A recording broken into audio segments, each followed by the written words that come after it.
Hello students, welcome to the lecture series of Constitution of India, Law and Engineering। आज हमारा lecture number 10 रहेगा और इस lecture number 10 में हम राज्यसभा और लोकसभा के बारे में पढ़ेंगे। तो राज्यसभा और लोकसभा दोनों के ही कैसे फंक्शंस करते हैं दोनों और दोनों के पास क्या-क्या पावर्स होती हैं उनको डिस्कस करेंगे। तो सबसे पहले हम राज्यसभा को डिस्कस करते हैं। राज्यसभा क्या होती है ना? उसमें कितने मेंबर्स होते हैं, क्या फंक्शंस होते हैं, क्या पावर्स होते हैं? तो राज्यसभा के बारे में हम पूरा डिटेल में पहले ले लेते हैं, फिर उसके साथ हम लोकसभा को पढ़ेंगे। तो the Rajya Sabha is the upper house of the union parliament. जैसे हमने पहले भी डिस्कस किया था कि हमारा जो पार्लियामेंट है उसमें दो हाउसेज होते हैं, बाइकैमरल सिस्टम होता है, एक राज्यसभा होता है, एक लोकसभा होता है। तो जो हमारा राज्यसभा होता है उसको अपर हाउस बोलते हैं। It gives representation to the states. जो हमारे डिफरेंट स्टेट्स हैं, राज्य हैं, उनका रिप्रेजेंटेशन जो है राज्यसभा के अंदर होता है, लेकिन राज्यसभा के अंदर स्टेट का इक्वल रिप्रेजेंटेशन नहीं होता है। ये जो रिप्रेजेंटेशन होता है ये राज्य की पॉपुलेशन के बेस पे होता है। तो जहां पर ज्यादा पॉपुलेशन होगी वहां से रिप्रेजेंटेशन जो है ज्यादा होगा। कंपोजिशन देख लेते हैं, राज्यसभा में लगभग कितने मेंबर होते हैं। तो राज्यसभा में जो मैक्सिमम स्ट्रेंथ होती है वो 250 मेंबर्स की होती है। ठीक है, तो अगर हम अभी बात करें 250 मेंबर्स को कैसे नॉमिनेट या कैसे इलेक्शन किया जाता है, तो जो 238 मेंबर्स होते हैं राज्यसभा के अंदर, वो स्टेट के रिप्रेजेंटेटिव होते हैं, स्टेट की तरफ से आते हैं। उनका इलेक्शन होता है, वो कैसे होता है अभी हम आगे देख लेंगे। बाकी के जो रिमेनिंग 12 मेंबर्स होते हैं राज्यसभा में, उनको प्रेसिडेंट जो होते हैं वो नॉमिनेट करते हैं। अब ये पर्सन कौन कौन से होंगे? ये पर्सन एक्चुअली डिस्टिंग्विश पर्सनैलिटीज होंगे जिन्होंने अपने अपने फील्ड में कोई माइलस्टोन जो है वो हासिल किया होगा, जैसे आर्ट में, लिटरेचर में, साइंस में या सोशल सर्विसेज में। और अगर हम अभी प्रेजेंट की बात करें तो प्रेजेंट में राज्यसभा में अभी 245 मेंबर्स हैं, जिसमें से 233 इलेक्टेड मेंबर्स हैं और 12 नॉमिनेटेड मेंबर्स हैं। सेकंड हम देखते हैं कि राज्यसभा के लिए इलेक्शन किस तरीके से होता है। तो जो राज्यसभा के मेंबर्स होते हैं उनका इलेक्शन इनडायरेक्ट होता है। मतलब हम लोग जो हैं, इंडियन सिटीजन जो हैं, हम अपने राज्यसभा के मेंबर को एक तरीके से क्या करते हैं, इनडायरेक्टली चूज करते हैं। The people of each state elect the members of the state legislative assembly elect the members of Rajya Sabha by a method of proportional representation. तो हर एक राज्य के अंदर जितने भी लोग होते हैं वो अपने अपने राज्यों में स्टेट लेजिस्लेटिव असेंबली मींस विधानसभा के लिए वोट डालते हैं, और जो भी विधानसभा में जो मेंबर चूज होते हैं उनके बेस पे राज्यसभा के जो है मेंबर्स को चूज किया जाता है। Each state legislative assembly elects as many representative as have been allocated to by the constitution. तो कॉन्स्टिट्यूशन के हिसाब से जिस राज्य से जितने मेंबर राज्यसभा के लिए आते हैं उनके बेस पे उनका इलेक्शन होता है और वो फिर वहां से राज्यसभा में जाते हैं। उनके इलेक्शन के लिए जो है, जो विधानसभा के मेंबर होते हैं वो प्रोपोर्शनेट में वोटिंग होती है, वो रिस्पॉन्सिबल होते हैं। तो जैसे फॉर एग्जांपल उड़ीसा के अंदर 147 विधानसभा की सीट्स हैं, तो 147 के प्रोपोर्शनेट 12 मेंबर्स जो हैं उड़ीसा से राज्यसभा में जाएंगे। Now qualification for the membership of the Rajya Sabha. तो सबसे बड़ी क्वालिफिकेशन तो यही है कि जो भी पर्सन राज्यसभा के इलेक्शन के लिए खड़ा हो रहा है ना, वो इंडिया का सिटीजन होना चाहिए। उसकी एज जो है 30 ईयर या 30 ईयर से ऊपर हो जानी चाहिए। उसके बाद जो पार्लियामेंट ने उनके लिए क्वालिफिकेशन तय करी है वो क्वालिफिकेशन उसके पास होनी चाहिए। उसके पास कोई भी ऑफिस ऐसा जो प्रॉफिट वाला ऑफिस है, गवर्नमेंट ऑफिस है, उस गवर्नमेंट ऑफिस को वो होल्ड ना करता हो। दूसरा, वो जो पर्सन है उसको बैंक ने बैंकरप्ट या दिवालिया घोषित ना किया हो, उसका जो माइंड हो वो साउंड हो, इनसेन ना हो। इसके अलावा he should not have been disqualified under any law of the parliament. Parliament से जितने भी अभी तक हमारे इंडिया के अंदर लॉ बने हैं, किसी भी लॉ ने उस पर्सन को डिसक्वालीफाई ना किया हो। ठीक है, तो ये सारी क्वालिफिकेशन अगर किसी मेंबर में है, किसी पर्सन में है, तो वो राज्यसभा के इलेक्शन के लिए खड़ा हो सकता है। Any person residing in any part of India can contest election to the Rajya Sabha from any state. ये इंपॉर्टेंट लाइन है। इंडियन सिटीजन कोई भी हो, किसी भी राज्य का रहने वाला हो, वो किसी दूसरे राज्य से या इंडिया के किसी भी राज्य से जो है वो इलेक्शन जो है कॉन्टेस्ट कर सकता है, इलेक्शन लड़ सकता है। राज्यसभा का टेन्योर देख लेते हैं कि कार्यकाल कितना होता है। तो राज्यसभा को जनरली हम क्वाजी परमानेंट हाउस बोलते हैं।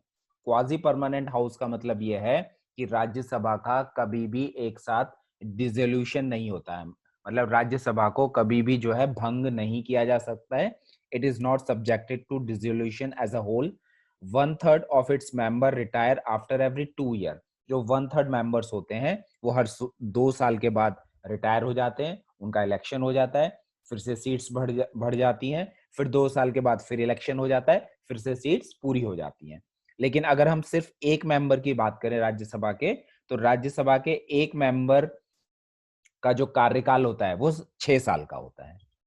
सेशंस देख लेते हैं राज्यसभा के कैसे होते हैं। तो राज्यसभा का जो सेशन है उसको प्रेसिडेंट बुला सकते हैं, usually along with the session of the Lok Sabha. Generally Lok Sabha और राज्यसभा के सेशन जो है वो साथ ही साथ चलते हैं, और दोनों के बीच में, दो सेशन के बीच में जो है 6 मंथ से ज्यादा गैप नहीं होना चाहिए। इसका मतलब ये हुआ साल में 2 बार राज्यसभा के सेशन जो है वो होते हैं।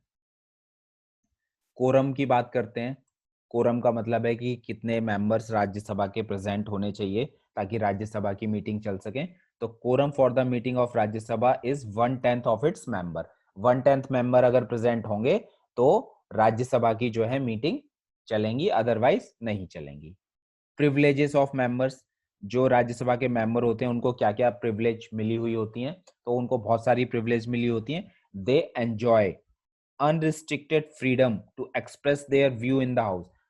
राज्यसभा के अंदर वो अपने जो व्यूज हैं उनको किसी भी फॉर्म में रख सकते हैं, उनके पास पूरा फ्रीडम होता है, कोई रिस्ट्रिक्शन नहीं होते हैं। No action can be taken against them for anything said by them in the house.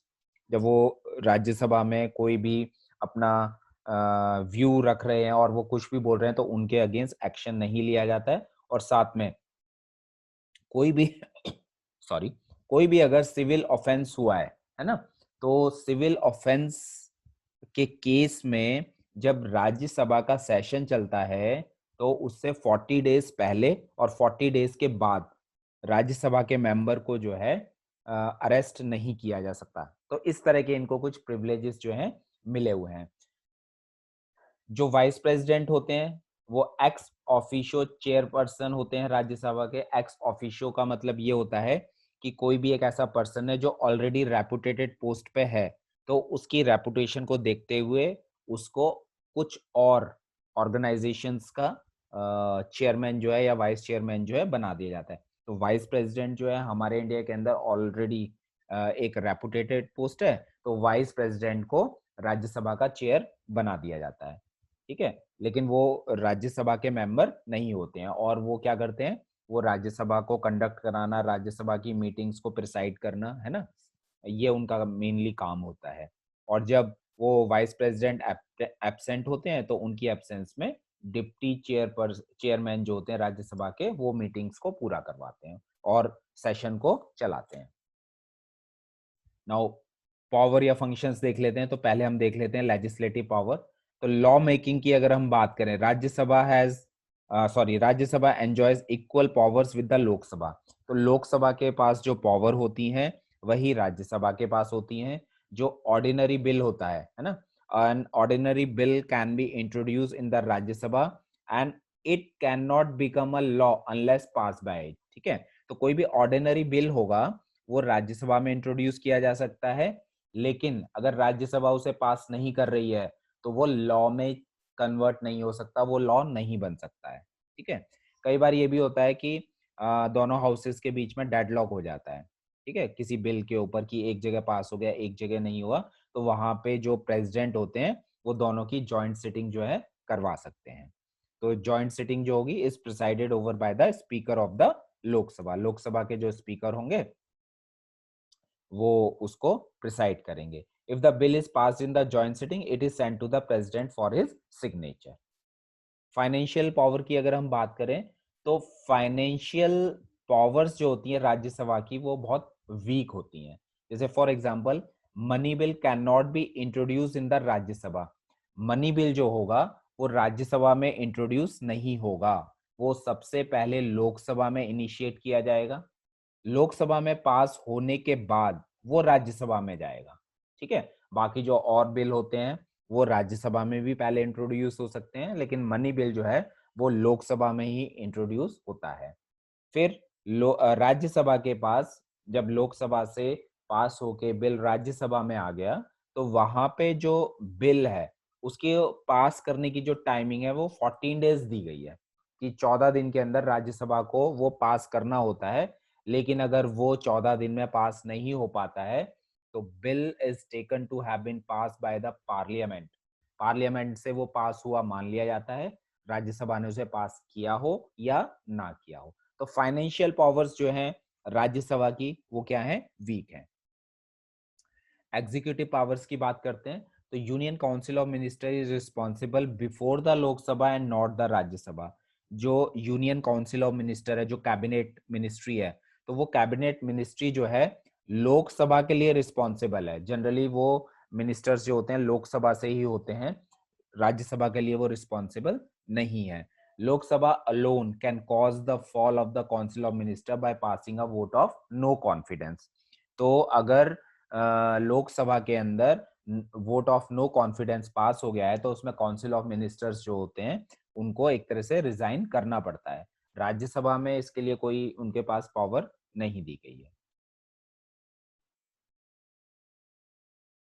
अब कुछ केस में अगर हम देखें कि जैसे कई बार क्या होता है कि जो लोकसभा के पास पावर तो है मिनिस्ट्री को रिमूव करने की, लेकिन वो राज्यसभा के पास पावर नहीं है।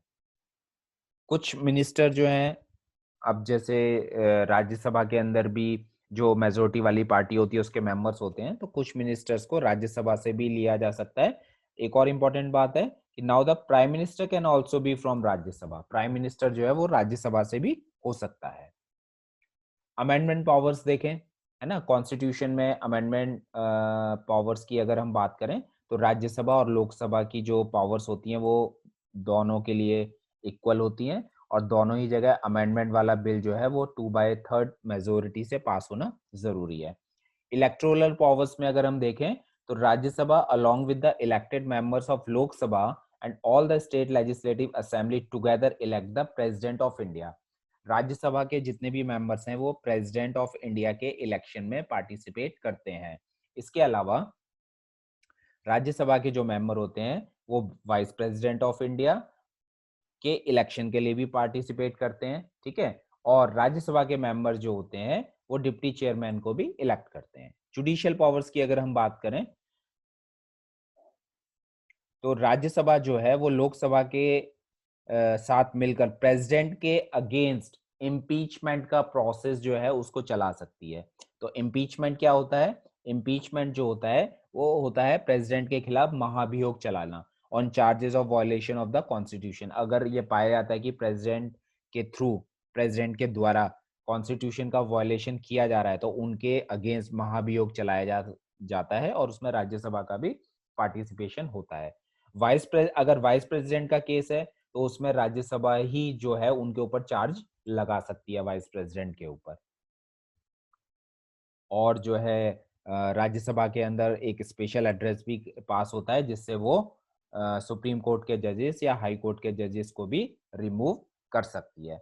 इसके अलावा बहुत सारे ऐसे गवर्नमेंट के ऑफिसर्स हैं जिनको राज्यसभा में रिजोल्यूशन पास करके हटाया जा सकता है, जैसे attorney general of India, controller and auditor general and chief election commissioner. कुछ मिसलेनियस पावर की अगर हम बात करें तो ये जनरली राज्यसभा जो है लोकसभा के साथ मिलके ये परफॉर्म करती है फंक्शन। जैसे बहुत सारे ऑर्डिनेंस होते हैं प्रेसिडेंट्स के द्वारा इशू किए होते हैं, उनका अप्रूवल कौन करता है? राज्यसभा करता है लोकसभा के साथ मिलके। कई बार इमरजेंसी प्रोक्लेमेशन है, कहीं पे इमरजेंसी लग गई है या पूरे ऑल ओवर इंडिया के अंदर बाई चांस इमरजेंसी लग गई है तो उसको हटाने के लिए, उसके रेटिफिकेशन के लिए राज्यसभा भी रिस्पॉन्सिबल होती है। है ना। सुप्रीम कोर्ट और हाई कोर्ट के जुरिडिक्शन मतलब अधिकार क्षेत्र में कोई चेंज करना है तो राज्यसभा से भी अप्रूवल लेना जरूरी है। इसके अलावा making any change in the qualification for the membership of the Lok Sabha and the Rajya Sabha. Lok Sabha और राज्यसभा के मेंबर्स के क्वालिफिकेशन में अगर कोई चेंज करना है तो उसमें राज्यसभा उतनी ही रिस्पॉन्सिबल है जितनी लोकसभा रिस्पॉन्सिबल है।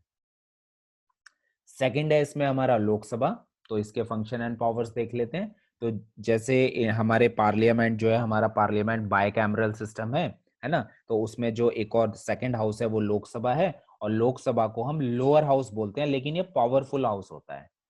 तो जो हमारा लोकसभा है वो राज्यसभा से ज्यादा पावरफुल होता है। It represent the people of India, it is directly elected by the people. Lok Sabha के लिए वोटिंग होती है और उसमें हम क्या करते हैं, जो भी इंडियन सिटीजन है वो वोट डालते हैं। कंपोजिशन की बात करें तो लोकसभा में प्रेजेंट मेंबरशिप जो है वो मैक्सिमम कितनी है, 545। 545 में से 523 are elected by the people of all Indian states and 20 by the people of union territory. 545 में से 523 तो स्टेट से इलेक्ट होके आते हैं और 20 पीपल जो हैं, 20 मेंबर जो हैं वो यूनियन टेरिटरी से इलेक्ट होके आते हैं। और साथ में ही जो 2 मेंबर बचे उनको प्रेसिडेंट नॉमिनेट करते हैं। ठीक है, प्रेसिडेंट नॉमिनेट करते हैं किस कम्युनिटी से, एंग्लो इंडियन कम्युनिटी से।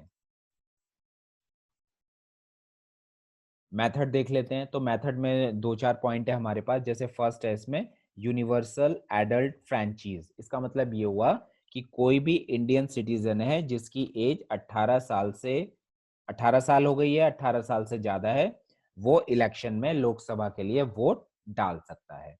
दूसरा देखते हैं, इसमें रिजर्वेशन है सीट्स के लिए।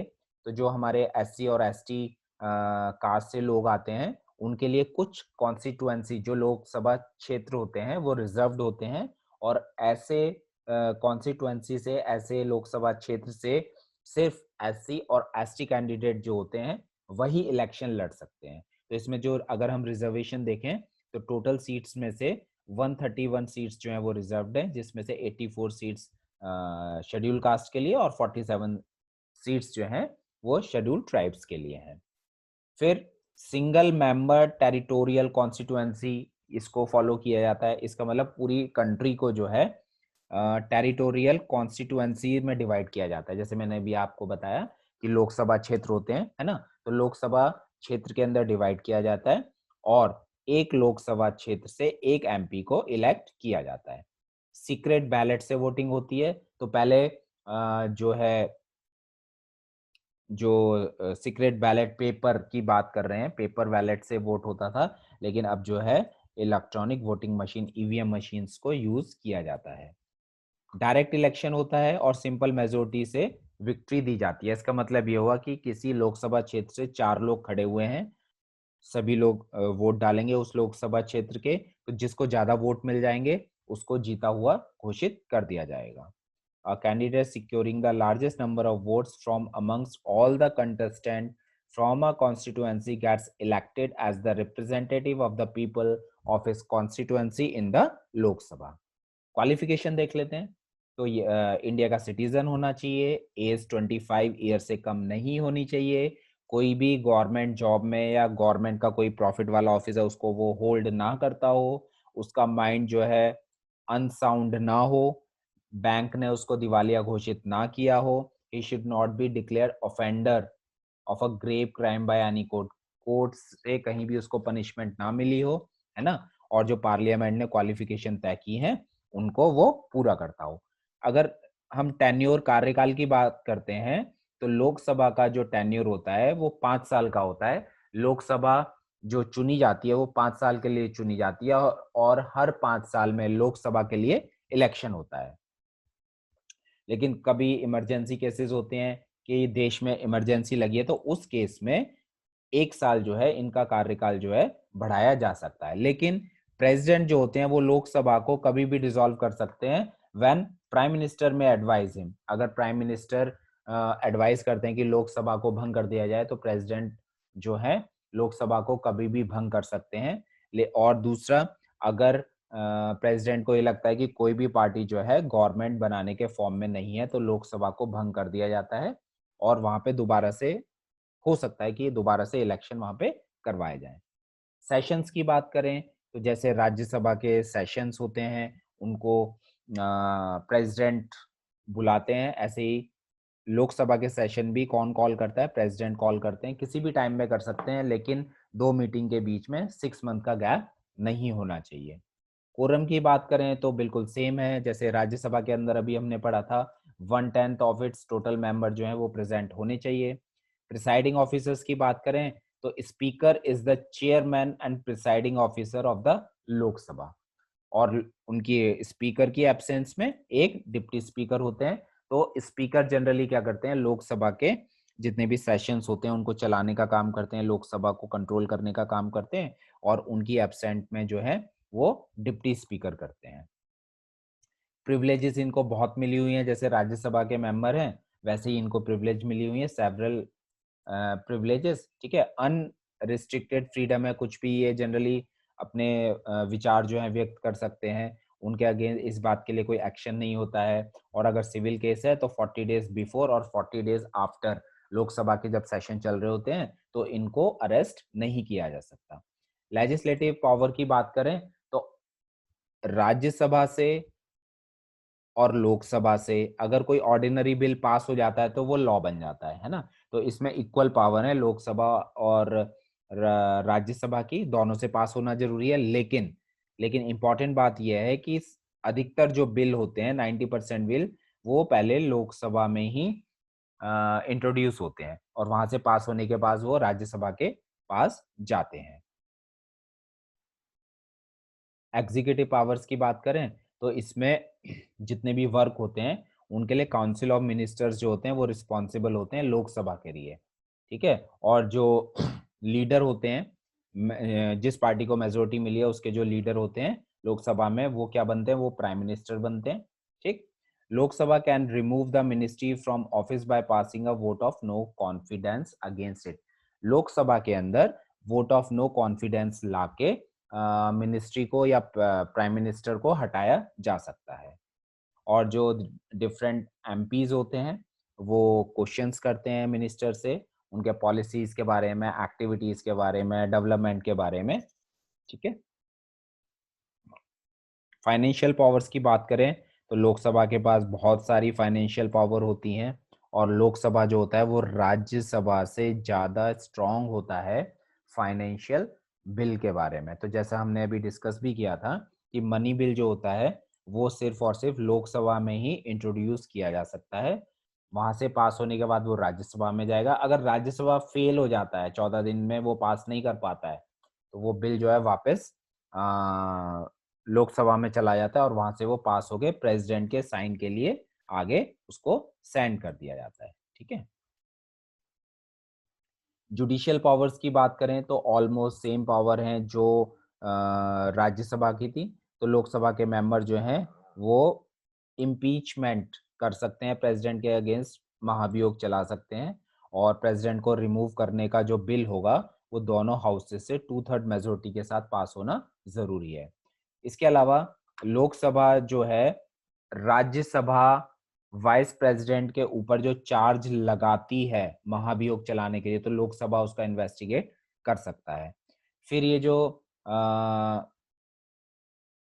लोकसभा है हमारा, ये कई सारे गवर्नमेंट ऑफिसर जैसे attorney general, chief election commissioner and controller and auditor general of India इनको रिमूव भी कर सकती है।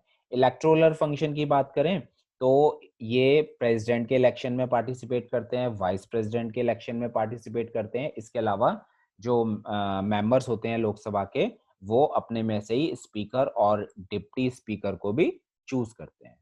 कुछ और अगर हम बात करें लोकसभा की पावर्स की तो वो हैं जो ऑर्डिनेंस प्रेसिडेंट के थ्रू इशू किए जाते हैं उनका ये अप्रूवल करते हैं। लोकसभा जो है वो किसी भी स्टेट की बाउंड्री को चेंज कर सकते हैं, नया स्टेट बना सकते हैं, ठीक है। सुप्रीम कोर्ट और हाई कोर्ट के अधिकार क्षेत्र जूरिडिक्शन में ये चेंज कर सकते हैं।